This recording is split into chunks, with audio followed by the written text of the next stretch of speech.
Hello everyone, we welcome you to this video.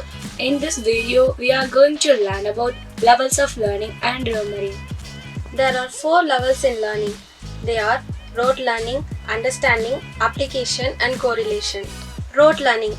Rote learning is done at the outer layers of the brain which ensures memorization of the text or image without real understanding of the concept. It could be recalled again with the same rhythms. Understanding. This is a little better level of learning. The concept are understood with proper understanding. The learners are able to explain the concept in their own time.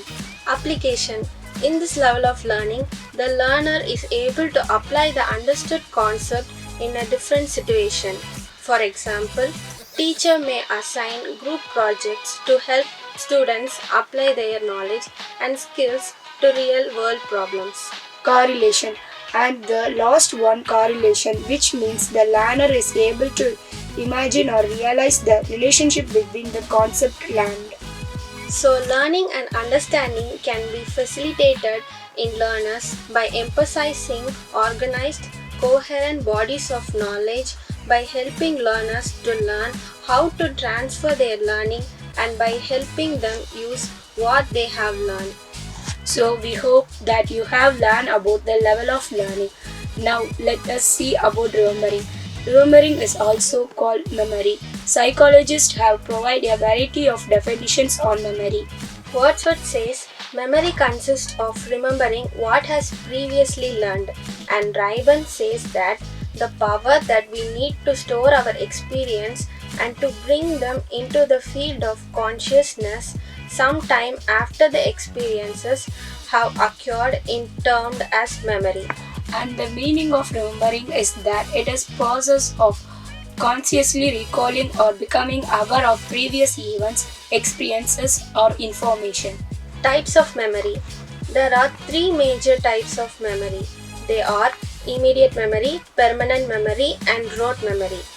Immediate memory. This kind of memory relates to the situation in which any memorized element has to be recalled or expressed at once. This memory lasts after a short time. Permanent memory.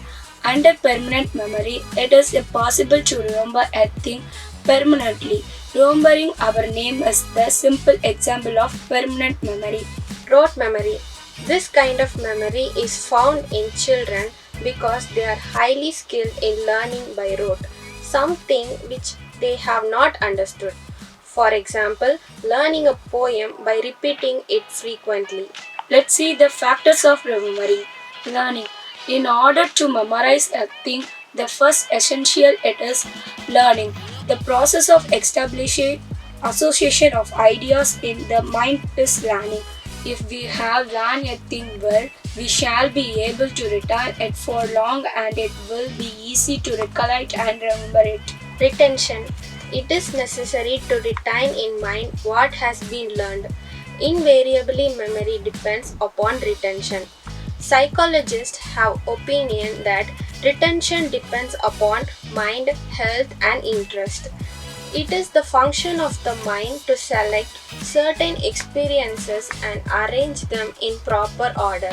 Recall. Coming to the consciousness of the past experiences lying in the subconscious is recall or remembering. Recalling is very necessary for memory. It is on the basic of it that we are able to remember old things. Recognition. It is the last item that fulfill the process of memory. We look at an individual or an object and start saying that we have known him for long. That is what is called recognition. Next, we are going to learn the methods of remembering.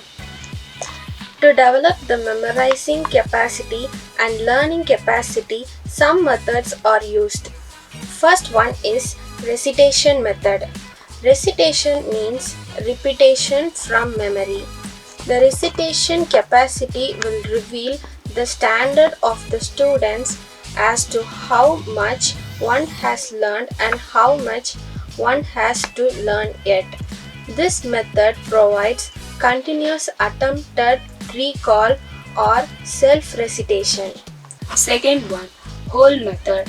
If the individual learns the things as a whole, it is called a whole method. This method saves the time and make learning more effective. The crafts of the subject matter is thorough and the materials are closely related and interrelated. This method is applicable to higher level students. Third one is part method. If we learn the things by dividing them into parts, subparts, units and subunits, it is called part method. It is useful to less intelligent students and gives better result to memorization. It is applicable to lower level students. It is useful when the materials to be learned are large. The fourth one is spaced and unspaced method. A piece of poetry can be learned by adopting two methods, one by giving interval between each trial and the other is to do at a stretch. It is advisable to give interval between trials and learn since it will be remembered for a long time and it won't result in boredom and it is possible to revise what we had learned already. Fifth one is overlearning, and the last method in remembering is overlearning. We hope that you have learned a lot about levels of learning and remembering. Thank you for your patient listening. We will see you in next video. Thank you. Thank you.